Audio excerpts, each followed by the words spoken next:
let's start off talking about what is the half cent and why is it important?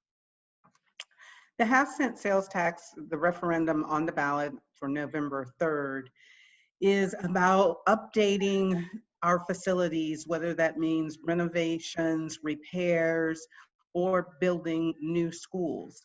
Duval County has the oldest schools in the state of Florida, and many of our schools are over 60 years in age, upwards to 120 years in age.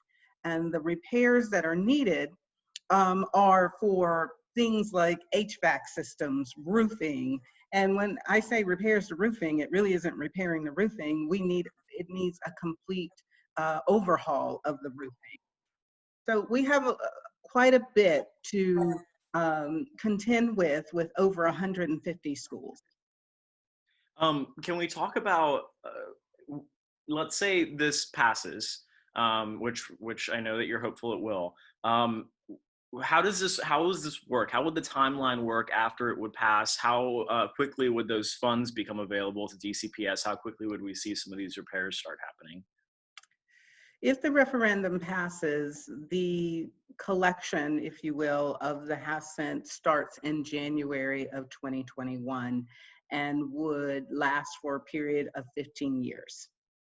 And at that point, the school district would initiate the projects that are on the master's facilities plan. And if individuals would like to see those projects and the timeline of those projects, they can go to our website, ourduvalschools.org. There we have the master's facilities plan, the budget for the master's facilities plan, and the project timeline over the next 15 years. For projects that are big, such as building a new school, we will be coming to the board to go for a bond so that we can start those big projects immediately as soon as those bonds come into play for us.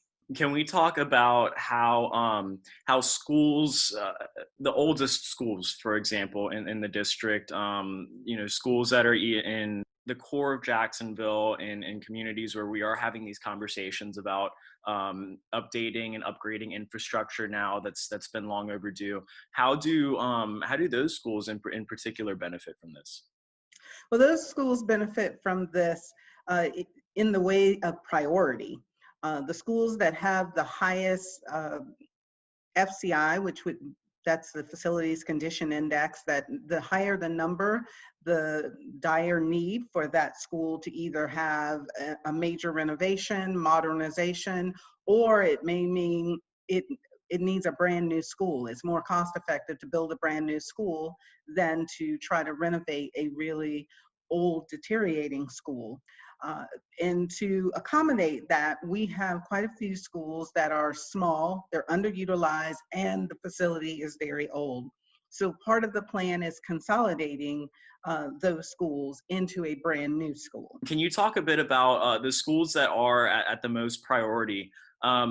Students learning there, what are the conditions? I mean, in terms of like, what are some of the things that, you mentioned HVAC, that the district is really looking to focus on, and how are things right now? All of our schools are safe and for our students to attend those schools. The oldest schools, it's more about the infrastructure has met its lifetime warranty, if you will, and everything needs to be replaced. And it is more cost effective in some instances to just build a brand new school. Especially if the facility is underutilized and it needs a complete overhaul of all its major technical aspects of the school to remain running. So when we talk about HVAC systems, they work. They're just at their end of life. And when they break, it is very hard to get parts because those parts aren't made for that type of HVAC system anymore. And that's what makes it challenging when one of our systems goes down. Our maintenance department does an amazing job repairing it, but if it needs a major part, we may have to send out for it to be customized so that we can actually utilize it. And that takes time. And right now, we have been very fortunate that we can handle most things internally, but it's going to get to a point where we will not be able to do that any longer. Can you talk a bit to how having these upgrades, how a school's condition impacts a student's learning? If you want to touch a little bit on that. For many of our students, they understand what it takes to have a 21st century learning. If this pandemic hasn't taught us anything, is that technology is here to stay and is part of our everyday lives. And our students, no matter what zip code they live in, need to have access to that technology. And we need that same level of technology in our schools. And some of our schools, the Wi-Fi is unique, I'll just put it that way, so unique that if I go in that building with my cell phone, I can't use it because it doesn't work inside that building. So for students, we're talking about upgrading technology, ensuring the air quality is at the best. And third, leveraging space. Students now need to engage more than ever in collaboration, working together.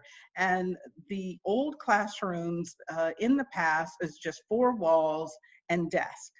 That is not our 21st century pedagogy today. We want students being able to be in collaborative groups. We want classrooms that you can move things so that the teacher can customize their room for the needs of their students. So by this referendum going forward and the projects in our master facility plan, many of our students will move away from what they're currently in, which is an old facility, and it's kept to life by the people in that facility, by the teachers, by the administrators.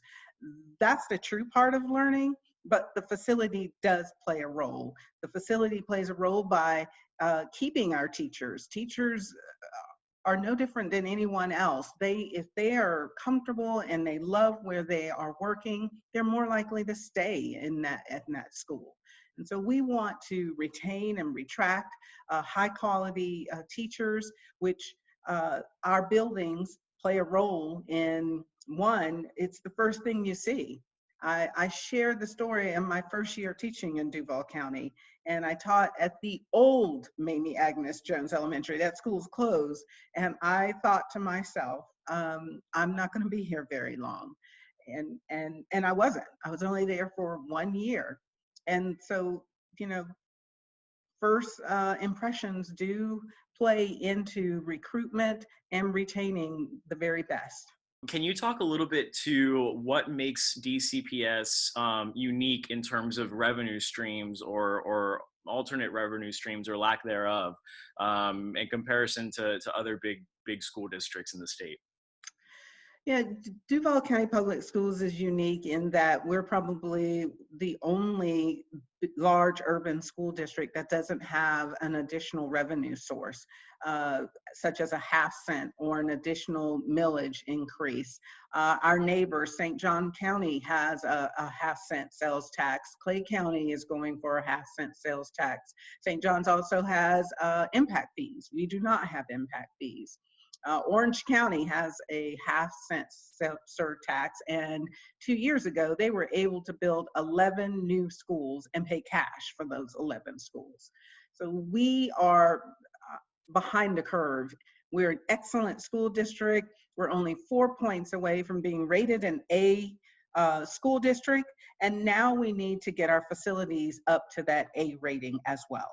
And when the district doesn't have its alternate revenue stream like these other large districts do, how do cuts on the state level end up impacting public schools in Duval County maybe differently than a district that might have a half cent?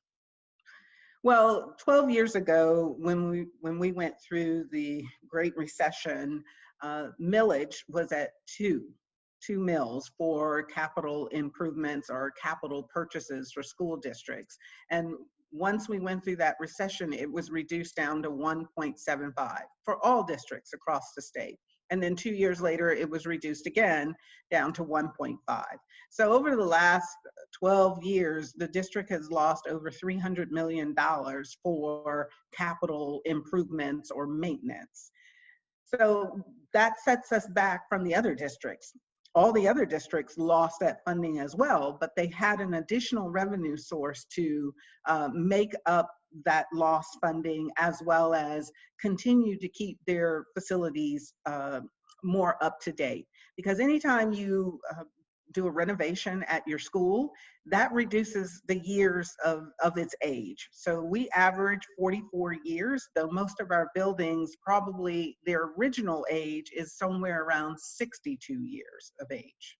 And I know this is something the district has touched on online, and I just want to bring it up with you because it's a question we continue to get, and just easier to explain it and put it out this way. But people who have been in Florida for a while remember the lottery and remember the discussions around the lottery, and they wonder, well, we were told the lottery money was going to go toward the school, so why do we have to have the half cent now? I wonder if you want to touch on that a little bit. Yes, lottery dollars used to come to all school districts, and lottery dollars were used on operational costs when we were receiving a large amount of lottery dollars. Today, we receive very little lottery dollars. The bulk of the lottery dollars goes towards the Bright Future scholarships that help our high school students that maintain a certain GPA and ACT, SAT test score. They can pay for their college tuition. So we do not receive lottery dollars like we used to in the past. And even when we did receive them, it's for operation use, not for capital. Put this issue into context for someone who is a Duval County voter but doesn't have kids in the public school system. Why should this still be an important issue for them? Well, this is still an important issue, whether you have children in the system or not, because this will be an economic stimulus for our community. It will add jobs. We will be utilizing all of the dollars in Duval County. So construction, utilizing for safety and security.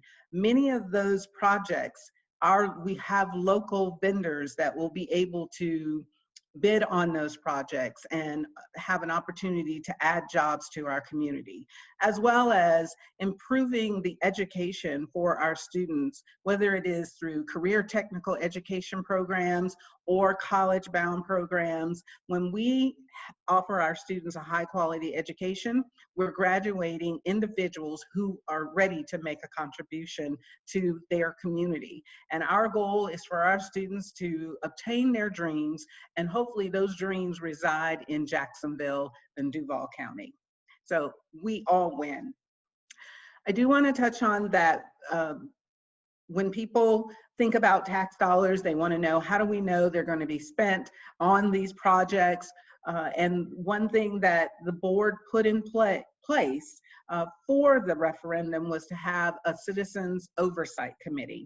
And this independent citizens oversight committee will be sort of the watchdogs of the spending of the surtax dollars, ensuring that the district is meeting its obligation to the master's facilities plan and that those dollars are being spent on those projects.